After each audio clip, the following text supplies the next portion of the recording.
Hey guys. Here's the team. Thank you all so much for coming out on an important day.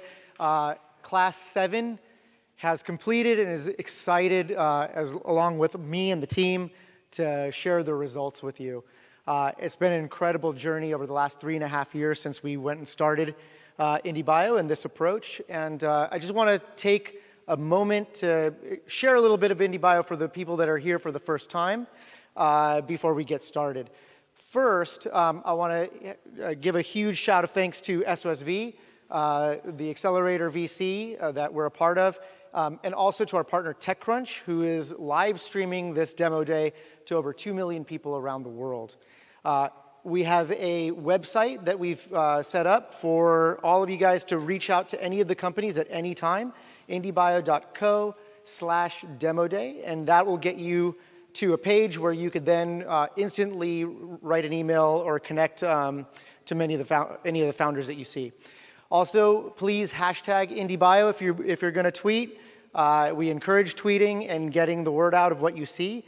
And finally, this event is not a solicitation for funds. It's just an important thing to mention in terms of what we're doing. So behind me is one of the most interesting charts I've ever seen. It's the global population growth since humankind. And this is projected out to the next 80 years, to 2100. And here you could see the world population hovered around 1 billion people for most of human history until about 200 years ago, at which point it exploded, added 6 billion people to the planet in 200 years. In that time, we've created about $100 trillion of yearly revenue with this 7 billion people to clothe people, house people, do all the things we need to do to live. In the next 80 years, the conservative estimates put us at another 6 billion people on the planet. That equates to another $100 trillion of opportunity to clothe them, feed them, house them, keep them healthy.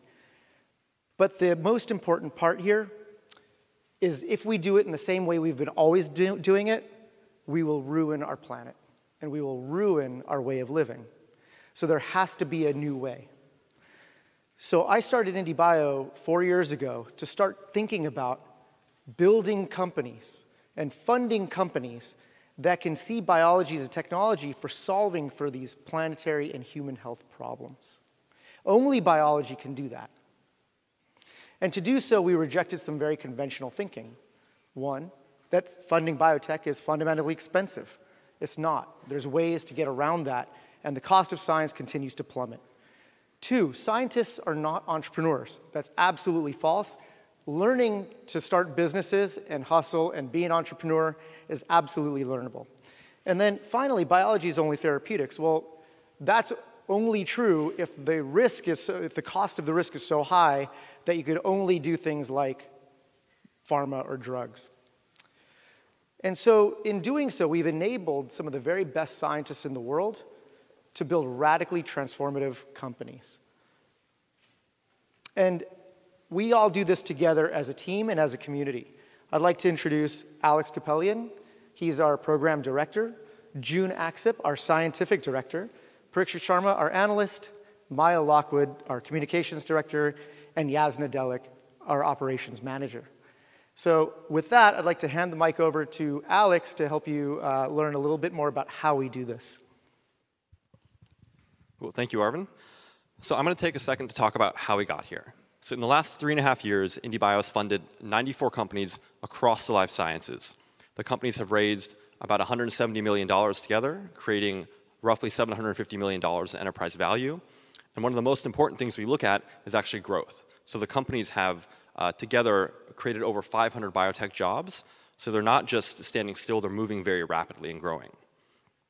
And the founders are extremely diverse, coming from 33 countries and 6 continents, knowing that life science is something that isn't just done in California or the US, it's everywhere. And we're very proud that 42% of our companies have female co-founders. So The IndieBio team is traveling all over the world to do this. We're going to conferences, and most importantly, we're actually going to leading universities, talking to PhDs, doing cutting-edge research. So we're seeing on the ground floor what is happening next in biology. This is a quick snapshot of some of those universities, both here and abroad. In the Bay Area, Berkeley and Stanford. Abroad, ones like Cambridge, Oxford, and many more. And we're not just a program. Most importantly is actually our community. So industry experts, entrepreneurs, researchers, and more who come to our bi-weekly meetups, who come to demo days like these and other thought leader talks, who actually engage and work with the founders and startups to help them go faster. Along with that is our adjunct partner board. These are 6 industry experts who are entrepreneurs, scientists, people who have spent a long time building companies, who are actually even more hands-on, working with the founders on the day-to-day.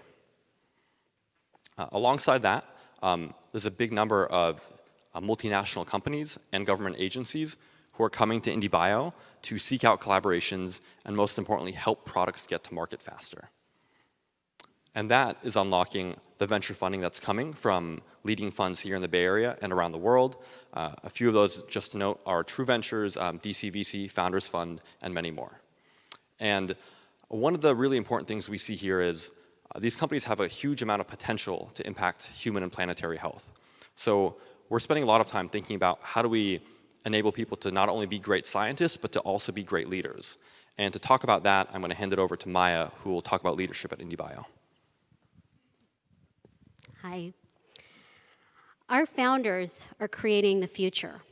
In the last 2 years, companies like Memphis Meats, Geltor, Clara Foods, and New Age Meats have taken ideas out of the lab and into the national conversation on the future of our food systems. We expect this to go far beyond food, into areas of human and planetary health. Our program is designed to enable scientists to become entrepreneurs, and then great leaders who can become powerful communicators for stewardship of this planet. At this early stage, we recognize how important it is to set the standard for integrity and ethical engagement in building a biotech company.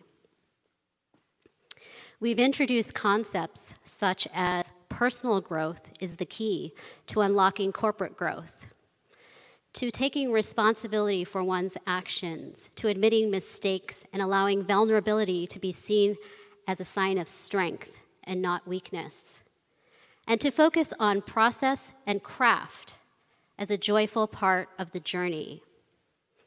As part of our new leadership track, we've invited thought leaders of today to expose our founders to self-directed leadership or conscious leadership values. We want to prepare them with a growth mindset and the ability to understand the landscape that they're looking at in the future to join very important global conversations. So we'd like to thank all of our mentors and the thought leaders in our community who took part in our program this year. And on that note, I'm going to introduce our scientific director, June Axup. Thank you, Maya. We often get asked how our companies are able to achieve scientific milestones in just 4 short months. I'd like to share 3 principles of how we accelerate science. The first of which is to identify that key experiment that demonstrates proof of principle. As scientists, we are often driven to curiosities, but as a startup that is cash and time limited, dire focus is essential. The second is that milestones create value. For example, Clara Foods, who makes egg white proteins from yeast fermentation, their investors did not invest in them purely because of their scientific platform, but it was after they were able to demonstrate a quality product. And lastly, with that single goal in sight, we parallelize experiments to maximize for success. This means taking multiple approaches, engaging backup vendors, and queuing up experiments in anticipation that they will fail the first time. Our companies this batch have achieved more scientific milestones than ever, and they are proud to share those results with you today. Now, I would like to invite Poe Bronson, 7-time New York Times bestseller author. We had the honor this class for him to spend some time with us. Thanks, June. I walked in IndieBio at the end of July to write a story about them for Jane Metcalfe's Neo-Life, which I did. And that's normally when I would say thanks and goodbye. But I wandered back. I had to. Back when I wrote about this batch of startups in August, I made no claims as to whether they would succeed. I just applauded the audacity to dare make science fiction real. But real they did become. Circuit boards arrived, microfluidic systems were printed, algorithms were written and optimized, sensors of every sort were deployed, proteins were manufactured, and cell cultures were grown, animal experiments began, and in a few cases, human trials. All the while, as the startups were talking to customers, pitching to venture, so hard to get to a yes despite promises, the founders had to deal with rejection, or maybe more accurately, the sense that nobody understood them. And then real hardships arrived that took true maturity and leadership to navigate. Currency crises back home, the need to close offices, caring for family members who had fallen ill. But every few days, new faces arrived at the desks downstairs at IndieBio as the startups grew. Several of them are up to 7 people now, I think. And almost every day over the last 3 weeks, data was coming in. It was crazy. In 2.5 decades covering startups, I've never seen anything like it. Their proofs of concept were working. First biomarkers, then efficacy, or first functionality, then accuracy, or first survival, then growth rate. In 4 months, in just 4 months, wild ideas had turned into massive potential. Uncertainty had been replaced with confirmation. For so many of the startups and for the IndieBio system itself. So thank you, Arvind, and thank you, team, for letting me bear witness. And audience, please welcome IndieBio Class 7. Thank you.